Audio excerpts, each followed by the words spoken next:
nós do Easy Agro, em parceria com o SynergiaCast, vamos publicar esse excelente conteúdo em nosso site. Esses insights de entrevista com especialistas e agrônomos que a gente vem fazendo aí no programa.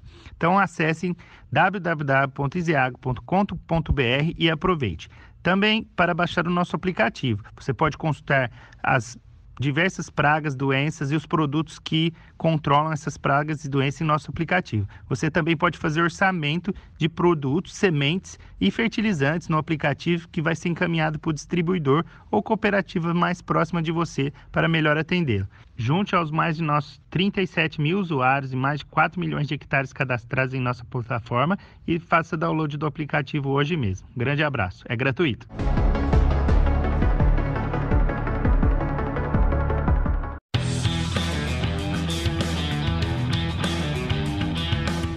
Olá, amigos do SynergiaCast, aqui é Erickson Cunha, jornalista responsável pelo canal, e hoje vamos conversar com Maria Flávia Tavares. Ela é doutora em agronegócio. Doutora, por favor, fale um pouquinho sobre você, sobre o seu trabalho, um pouquinho sobre a sua história dentro do agronegócio. Boa tarde. Eu sou paulista, tá? Atualmente eu moro em Porto Alegre, mas eu sempre estive ligada ao agronegócio. Meu avô era cafeicultor, meu pai, nós tínhamos plantação de cana-de-açúcar, então eu sempre me interessei. Nasci em Catanduva, tá? Estado de São Paulo, e aí agora eu moro no Rio Grande do Sul. Eu sou economista, tá? Formei em Araraquara, na Unesp, tenho mestrado, né, em economia mineral pela Unicamp, e meu doutorado é em agronegócios, pela Federal do Rio Grande do Sul. E eu trabalho, minha área que eu mais trabalho assim também é a questão de comercialização. Meu doutorado e meu mestrado foi em derivativos do mercado agrícola. E eu também trabalho com a parte de marketing no agronegócio. Então, eu já tenho uma certa experiência de um bom tempo com o agronegócio.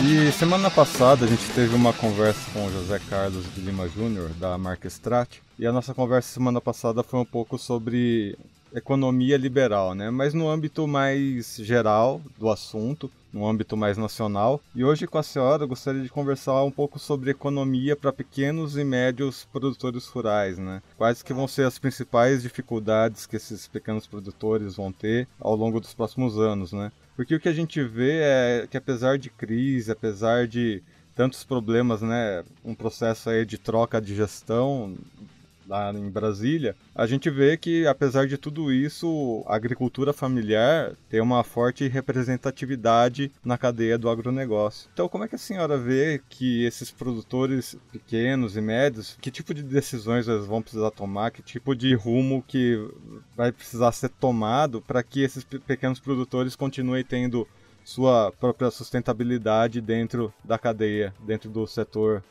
nosso que é o agronegócio? Sim, hoje o agricultor familiar, né, primeiro que ele está concentrado mais em nichos, né, questão de agregação de valor, turismo rural também, né, mais valor agregado.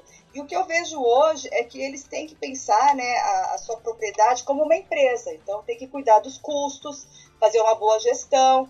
A questão da tecnologia, que hoje ainda não é muito acessível aos pequenos e médios, mas nós já estamos vendo melhorias, já tem empresa investindo para o pequeno e médio, né, agricultor.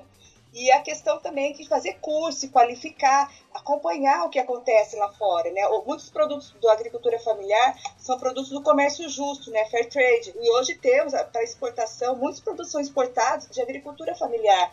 Muitas cooperativas de pequenos e médios agricultores também exportam produtos fair trade. Eu estou com um dado levantado pelo Ministério da Agricultura que diz que cerca de 70% do alimento que consumimos dentro do Brasil vem da agricultura familiar, né? Isso representa muito do que se é produzido internamente.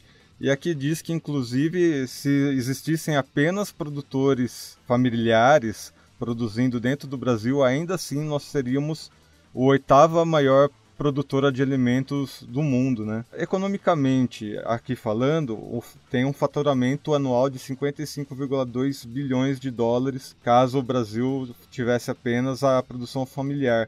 Isso são números que talvez nem sempre a gente pense, né? Quando a gente está ali comendo o nosso arroz com feijão, né? Que é o prato tão comum no Brasil. Economicamente falando, né? Ter essa substância de 55 bilhões de dólares apenas com a agricultura familiar, o que isso representa para o pequeno produtor diante dessa economia tão abalada que está esse cenário brasileiro atualmente?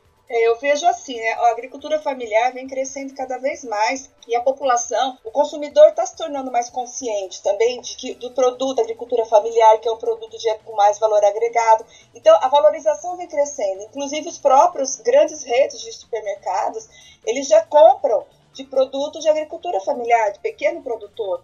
Então, saber a origem do produto é muito importante. E com o pequeno agricultor, você consegue saber a origem de uma fruta, de uma carne. E outra coisa importante também, que nós chamamos, né, no agronegócio de cadeias curtas, quando você compra da agricultura familiar, do pequeno agricultor, geralmente eles estão em volta das cidades, né? Então, você reduz o quê? Você reduz o frete, você reduz a emissão de carbono, então você reduz várias coisas e você favorece a economia local e aumenta o IDH da região. Então, hoje, vem crescendo e muito, e também por conta que o consumidor vem mudando, né? Então, eu vejo hoje a agricultura familiar, o crescimento é muito grande, tá? Mas eu ainda vejo, um problema que eu vejo é a questão da qualificação, né? Ainda tem alguns problemas que eles têm que assim, avançar, mas vem crescendo muito. E a população vem valorizando cada vez mais. E eu acredito que, realmente, hoje, que nós compramos no supermercado, muita coisa aqui vem da agricultura familiar. Essa questão de profissionalizar o pequeno produtor rural é uma questão muito forte com relação à extensão rural, né? A gente vê institutos como IAPAR, no Paraná, IAC aqui na região de Campinas, e tem esse trabalho muito forte em se profissionalizar, principalmente o pequeno produtor rural, né? Nessa questão que a senhora disse que ainda tem muito a se trabalhar pela frente, como é que esses institutos podem, né, ampliar aí os seus esforços em trazer cada vez mais, não só tecnologia, mas também conhecimento, troca de experiências com esses pequenos produtores?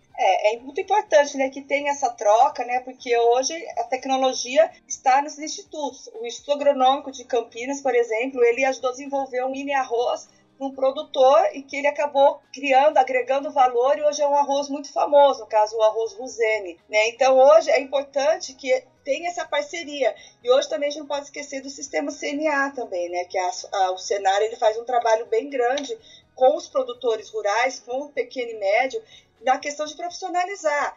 E profissionalizar que eu falo é tudo, é tecnologia, gestão, comercialização, como ele vai vender seu produto, até para comprar, né, fazer pools de compra, como ele vai vender. Então, às vezes, trabalhar com associações ou mesmo cooperativas, na hora de vender, ele consegue negociar um preço melhor do que ele estivesse sozinho. Então, profissionalizar tem tudo pensar como uma empresa e tudo que envolve gestão de pessoas. Tem muitos institutos oferecendo, muitos órgãos oferecendo para o produtor rural, Emater, aqui no Rio Grande do Sul também, Epagre. Então, ele tem que buscar porque hoje eu vejo muita coisa acontecendo para o pequeno produtor, sabe? Está mudando essa visão. Hoje ele já está conseguindo ter mais espaço no mercado, conseguindo crescer. Até que, historicamente no Brasil, a gente via muito essa questão do êxodo rural, né? Que por falta de infraestrutura no interior do Brasil, as pessoas preferiam sair das suas casas e ir para os grandes centros urbanos. Hoje em dia ainda existe o êxodo rural, mas existe muito também o êxodo rural em que o produtor rural sai da sua propriedade para se profissionalizar num centro urbano e depois retornar para sua propriedade ou para sua cidade onde ele vai realmente trabalhar.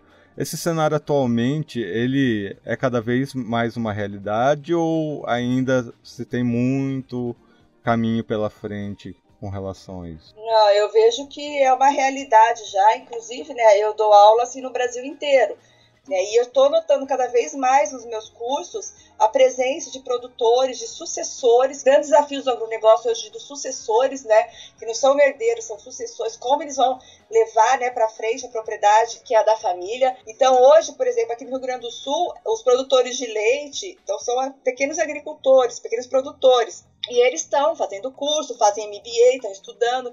Hoje essa geração nova que tem no campo, né, eu acredito uma geração voltada também para a tecnologia, eles estão sabendo o que está acontecendo lá fora, quais são as tendências, então estão sempre buscando algo novo para melhorar. E esse é bom porque diminui o êxodo rural, né? Hoje os jovens estão voltando para poder cuidar da propriedade. Até com relação à sucessão familiar, gostaria de saber a opinião da senhora.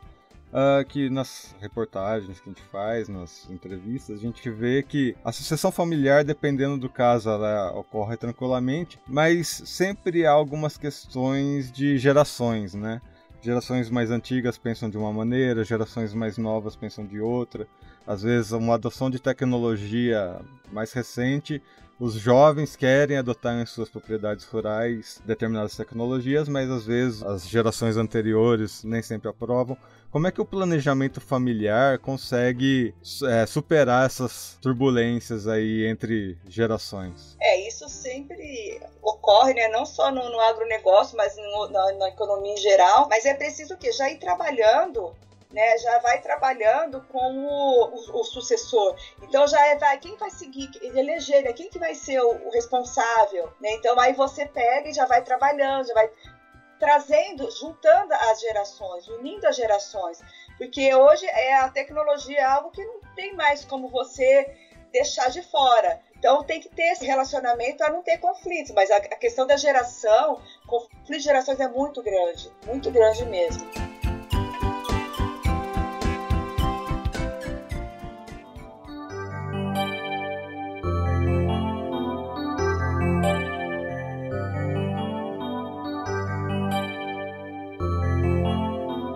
E resgatando um pouco o que a senhora falou sobre fortalecer as comunidades locais. Quando a gente vai para os Estados Unidos ou para a Europa, o que a gente vê é que as comunidades locais de produtores rurais, elas são muito fortes. Tem muitos produtores que se dedicam em vender sua produção apenas para a comunidade local ou para o mercado local, e aí o que sobra é o que vai para mais longe.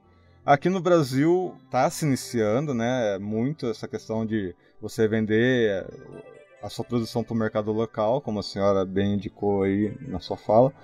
Mas a impressão que eu tenho quando a gente sai a campo é que o fortalecimento das comunidades ainda não é visto tão assim. Talvez no Rio Grande do Sul, por ser um estado que tem mais essa identidade de comunidade e se fortalecer, né? Os gaúchos são muito ligados a essa questão de se fortalecer entre eles. Mas saindo muito daí do Rio Grande do Sul, é meio difícil ver pequenas comunidades tão integradas, né, fortalecendo a base da economia, né? Comparando países em que a base econômica da agricultura familiar é fortalecida com o Brasil, o que a senhora enxerga com relação a esse assunto? É muito importante que tenha essa questão do fortalecimento da economia local. E para isso também a cidade tem que também ver como é a importância da agricultura familiar, do pequeno produtor. Então, se tiver uma união da cidade na hora de comprar, então eu vou comprar um produto que é aqui da minha região, que aqui eu vou fortalecer a economia da minha região.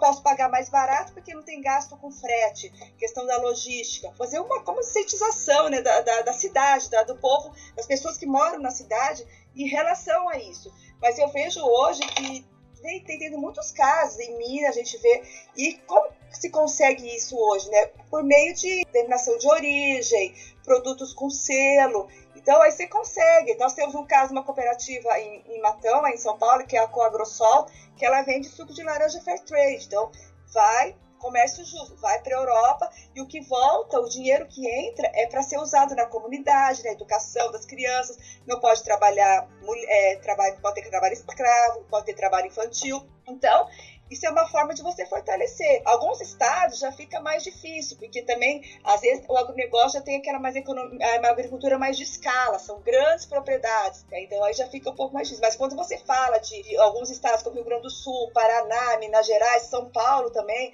a questão do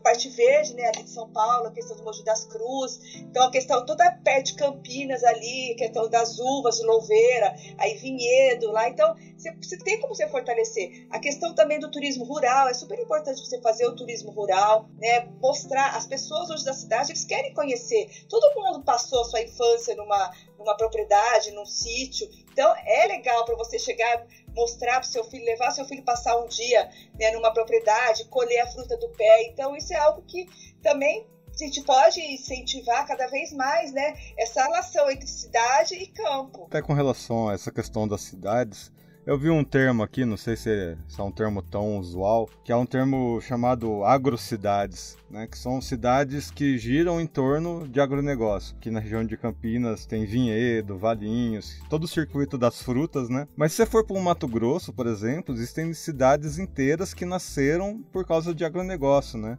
Principalmente o pessoal aí do sul que migrou pro centro-oeste e abriu cidades inteiras. Você vê regiões inteiras no Rio Grande do Sul que nasceram devido aos grãos, né, ao plantio de soja e milho. E hoje são cidades bem fortes lá dentro do estado. E agora esses mesmos estão indo para a região do Matopiba, abrindo novas áreas. Então essa questão das agrocidades, né, em se ter essa sinergia entre as cidades e o campo, acho que tende a ser cada vez mais forte, né, com relação a isso.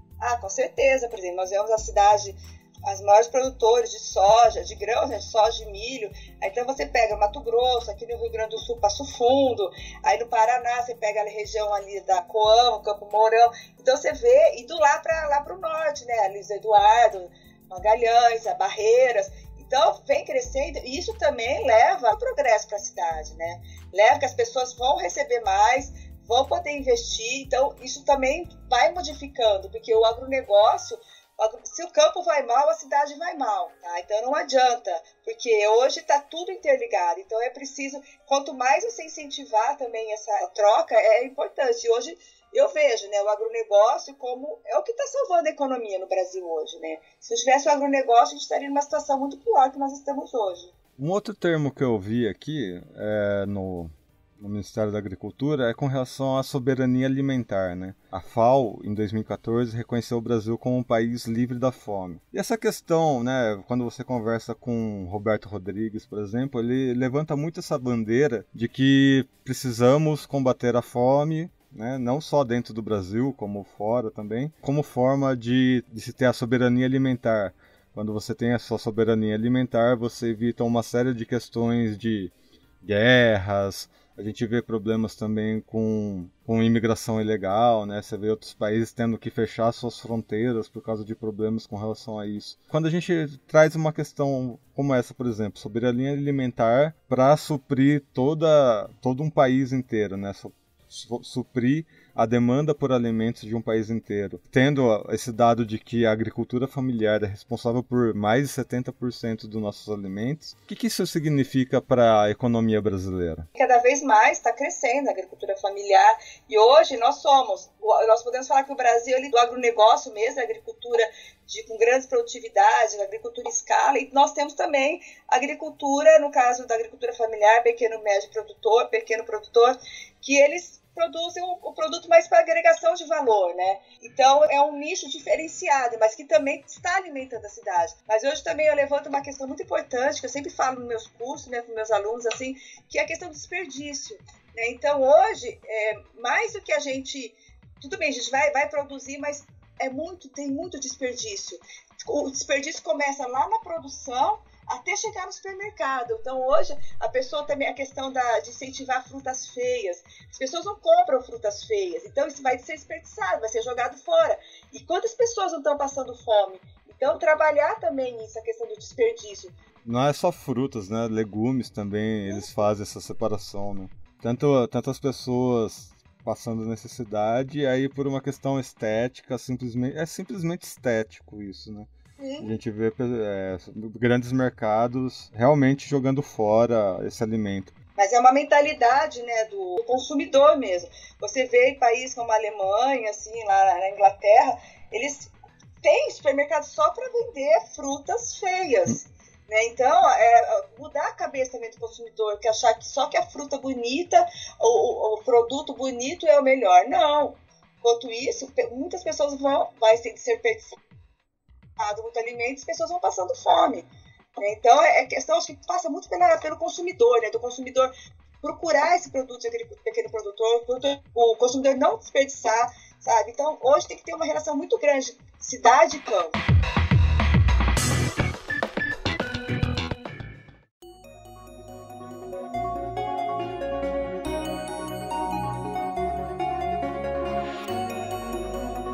Um dos propósitos aqui até do próprio canal AgroSinergia foi criar conexões entre o campo e a cidade para quebrar barreiras de desinformação e preconceito, né?